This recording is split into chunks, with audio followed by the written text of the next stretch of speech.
हिंदुओं के धार्मिक कार्यक्रमों में हमने हिंदुओं को मस्जिदों पर और मुस्लिमों के घर पर चढ़कर झंडे उतारते देखा है।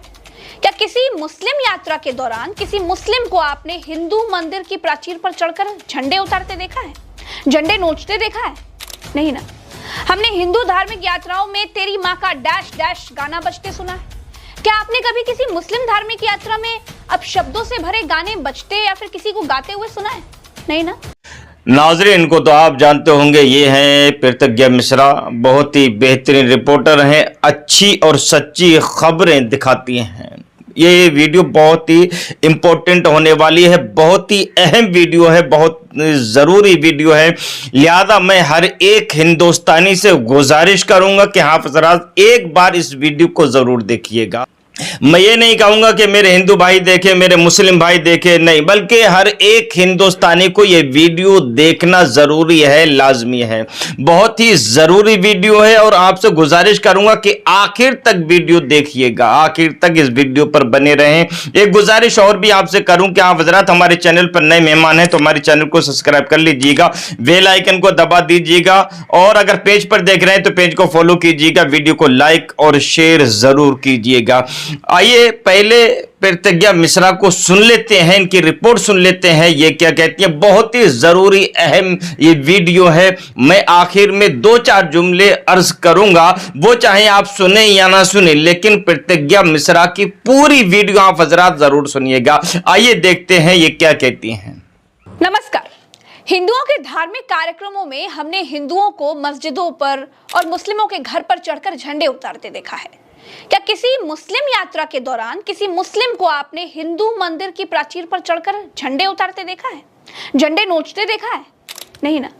हमने हिंदू धार्मिक यात्राओं में तेरी माँ का डैश डैश गाना बजते सुना है।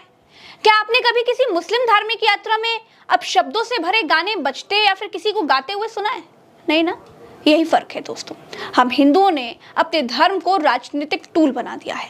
हमारी धार्मिक भावनाओं से राजनीतिक लोग खेल रहे हैं, हमारे बच्चों को नेता चुनावों के लिए इस्तेमाल कर रहे हैं और हम होने देते हैं। हिंदू मुसलमान के बीच दंगा, ये उनका साल 2000 से फेवरेट विषय है, लेकिन सब कुछ जानते हुए भी हम उनकी दंगा नीति में फंसी जाते हैं। हम हिंदुओं को किसी से कोई खतरा नहीं है। अरे हम 80% हैं, मुस्लिम भाई केवल 20% हैं, इसीलिए अल्पसंख्यक कहे जाते हैं ना। हमें इस बात से डराया जाता है कि अगर वो हमारे बराबर हो जाएंगे तो हम खतरे में आ जाएंगे, और हम हिंदू इस बात से डर भी जाते हैं और इसी डर में जी रहे हैं। एक पार्टी ने कह दिया कि भैया हिंदू खतरे में है, और हमने मान भी लिया, और हमें खतरे में होने का एहसास कराने के लिए ही वो दंगा करवाते हैं। दोस्तों एक बात आप नोट कर लीजिए, ये बात मैं प्रज्ञा मिश्रा बड़ी जिम्मेदारी से कह रही हूँ। मैं लखनऊ में रहती हूँ। लखनऊ में दंगों का अपना इतिहास है। दंगे कभी होते नहीं हैं, दंगे करवाए जाते हैं, और दंगे रणनीति बनाकर कराए जाते हैं। क्या आपने कभी सोचा है कि क्यों हमेशा गोपाल मिश्रा जैसे गरीब घर के बच्चे ही धार्मिक यात्राओं में बवाल में मारे जाते हैं? क्यों किसी विधायक, सांसद, पार्षद या फिर किसी प्रधान का बेटा किसी मस्जिद पर चढ़कर झंडा उतारने के लिए नहीं होता? क्यों सांसद का बेटा किसी मुसलमान की छत पर झंडे उतारने के लिए नहीं चढ़ता? नहीं सोचा है तो सोचिए। भाजपा सरकार में ऊपर से लेकर नीचे तक धार्मिक आधार पर बंटवारे की लकीरें खींच दी गई हैं। पूरे भाजपाई कुएं में हिंदू मुसलमान की भांग पड़ी है, और आज मैं ये साबित कर दूंगी।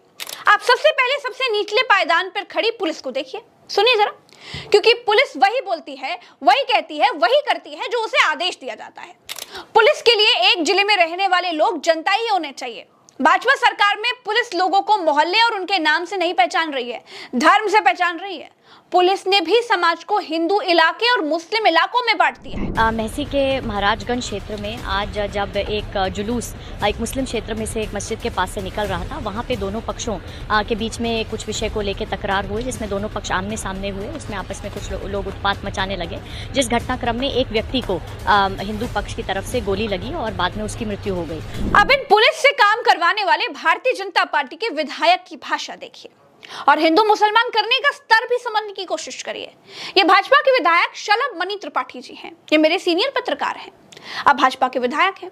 इन्होंने मोहल्ले वाले हिंदू मुसलमान से ऊपर उठकर बहराइच के पत्रकारों को ही हिंदू और मुसलमानों में बांट दिया। एक सूची दिखाई, उसमें मुस्लिम पत्रकारों के नाम दिखाए और कहा कि इसीलिए सच बाहर नहीं आ पा रहा है। अब इनके ऊपर इनके बॉस योगी आदित्यनाथ के पास चलते हैं। ऊपर से लेकर नीचे तक सबकी भाषा एक जैसी सुनाई देगी, सबकी आवाजों में आपको हिंदू मुसलमान का नाद सुनाई देगा। योगी आदित्यनाथ कहते हैं कि बटोगे तो कटोगे, एक रहोगे तो नेक रहोगे। यह इशारा किसकी तरफ है? किसको एक रहने के लिए कहा जा रहा है? और लोकतंत्र में, भाजपा शासन में कानून के होते हुए कौन किसको काट सकता है? सरकार क्या भजिया तलने के लिए जनता ने बनाकर बिठाई है? ये नहीं कोई पूछता है, नहीं कोई सोचता है। वो डराते हैं और लोग धर्म के आधार पर डर भी जाते हैं। वो हिंदुओं को खतरे में बताते हैं और हिंदू ये मान लेते हैं। बहनों भाइयों, राष्ट्र से बढ़कर के कुछ नहीं हो सकता, कुछ नहीं हो सकता। और राष्ट्र तब सशक्त होगा जब हम एक रहेंगे, नेक रहेंगे, तभी नेक रहेंगे। बटेंगे तो कटेंगे। अब इनके भी बॉस को सुन लीजिए, ये देश के प्रधानमंत्री हैं। वैसे तो ये कपड़ों का रंग देखकर हिंदू मुसलमान को दूर से ही पहचान लेते हैं। ये बगुले से भी तेज नीर और छीर में अंतर कर देते हैं। जितना हिंदू बटेगा उतना ही उसका फायदा होगा। आप देख रहे हैं ना, नीचे से ऊपर तक सबकी भाषा सेम है, एक भाषा है। पूरे कुएं में भांग पड़ी हुई है। मंदिर में मांस रखकर दंगा करवाने वाले लोग कौन हैं? गाय के नाम पर झगड़ा करवाने वाले लोग कौन हैं? लिंचिंग के जनक भारत में कौन है? धार्मिक यात्राओं में लोगों को प्रवोक करने वाले लोग कौन हैं? उत्तर प्रदेश के बच्चे से भी अगर आप पूछेंगे ना, तो वो एक ही नाम लेगा। मुझे याद है प्रज्ञा जी की, यही बहराइच का इलाका था जहां कुछ दिन पहले भेड़िए घुस आते थे, तो पूरा बहराइच एकजुट होकर के उन भेड़ियों से लड़ गया। लेकिन आज ये हो रहा है कि उसी एकजुट बहराइच को भीतर से लड़ा दिया गया और दो खेमों को आमने सामने खड़ा कर दिया गया। और अब ये पैटर्न बन गया है। सबसे खतरनाक क्या है, इस भीड़ में सब कुछ है। डीजे है, डीजे पर आपत्तिजनक गाने हैं, चुनावी रैलियों की तरह जुलूस है, हथियार लहराने वाली भीड़ है, नौजवानों के हाथों में जाने क्या क्या है। सब कुछ है इस भीड़ में, बस धर्म नहीं है। और इसी वजह से वो दंगे की शक्ल ले लेता है। इसलिए ये पैटर्न बनता जा रहा है। और उत्तर प्रदेश में तो 10 चुनाव होने वाले हैं। मुख्यमंत्री दिल्ली में बैठक कर रहे हैं, उनके सहयोगी दल नाराज बताए जा रहे हैं। 24 के उपचुनाव में सपा और कांग्रेस के गठबंधन और पीडीए ने उनको यूपी में हरा दिया। अब 10 अगर उपचुनाव भी हार जाएंगे तो मुश्किल में फंस जाएंगे। जनता ऑलरेडी उनसे नाराज है, महंगाई पर जवाब दे नहीं पा रहे, बेरोजगारी कुछ मिटा नहीं पा रहे, शिक्षा बर्बाद कर दी। इसलिए ये जो भीड़ बहराइच में दिखी वो बेरोजगारों की भीड़ थी, वो अशिक्षित लोगों की भीड़ थी, जिन्हें किसी ने समझाया कि हरे रंग का झंडा अगर दिखे तो उनके घर पर चढ़कर उसे फेंक देना, गालियां देना, उत्तेजक भीड़ में नारे लगाना और फिर ये कह देना कि पथराव हो गया। ये सब कुछ सियासत के तौर पे हो रहा है।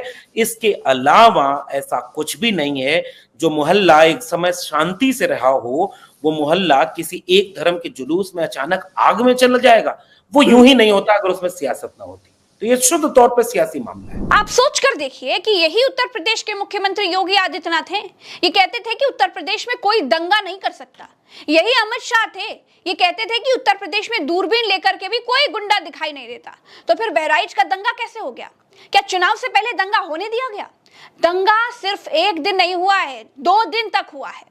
दूसरे दिन तो पुलिस शव यात्रा में साथ साथ चल रही थी, फिर भी दुकानें, शोरूम, अस्पताल फूंक दिए गए। फिर कहती हूं दोस्तों, होशियार रहिए। सियासत के लिए नेता एक नहीं अनेक गोपाल मिश्राओं को टूल बनाकर कुर्बान कर सकते। नाज़रीन, मुझे उम्मीद है कि आपने पूरी वीडियो देख ली होगी और जब आपने ये वीडियो देखी है तो मुझे ये भी उम्मीद है कि आपके दिल से इनके लिए दुआ ही निकली होगी, आपके दिल ने इनकी तारीफ ही की होगी, क्योंकि इन्होंने जो बयान किया है वो हक्कानियत बयान की है, सच्चाई बयान की है। आपने देखा होगा कि धार्मिक रैली अगर मुसलमानों की निकलती हैं तो किसी मुसलमान को किसी धर्म स्तर पर चढ़े हुए आपने नहीं देखा होगा, किसी धार्मिक झंडे को आपने उतारते हुए किसी मुसलमान को नहीं देखा होगा। इसके बरअक्स आपने ये देखा होगा कि किसी मस्जिद पर चढ़कर अपना झंडा लहरा रहे हैं, किसी मस्जिद के मीनार को तोड़ा जा रहा है, किसी मदरसे पर पत्थर बरसाए जा रहे हैं, ये आपने देखा होगा। बहरहाल ये सब जो अभी आपने सुना, आपने समाअत फरमाया, प्रतिज्ञा मिश्रा साहब ने जो बयान किया वो हकीकत है। नीचे से ऊपर तक सिर्फ और सिर्फ हिंदू मुस्लिम हिंदू मुस्लिम हिंदू मुस्लिम ही कर रहे हैं, इसके अलावा कुछ नहीं कर रहे हैं। अच्छा, दंगा कराएगा कौन? दंगा वही तो कराएगा जिसका बेनिफिट होगा, जिसका फायदा होगा। दंगा वही तो कराएगा जो ताकतवर होगा। जो कमजोर होगा वो दंगा क्यों कराएगा, वो क्यों लड़ेगा? वो जानता है मैं कमजोर हूं, अगर मैं इससे भिड़ूंगा तो ये मुझे मसल के रख देगा। लिहाजा लड़ने की कोशिश कौन करता है? वो करता है जो ताकतवर होता है। ये भी आपने देखा होगा, दंगा होता नहीं है बल्कि करवाया जाता है, जैसे कि आपने सुना और उसका खुलासा भी हो चुका है। नाज़रीन, ये वीडियो आपको कैसे लगी कमेंट बॉक्स में आप हजरात अपना जवाब ज़रूर दीजिए, अपनी राय ज़रूर पेश कीजिए। और नाज़रीन, आपसे गुजारिश यही करूँगा कि आप हजरात इस वीडियो को ज़्यादा से ज़्यादा शेयर करें। अस्सलामु अलैकुम वरहमतुल्लाह।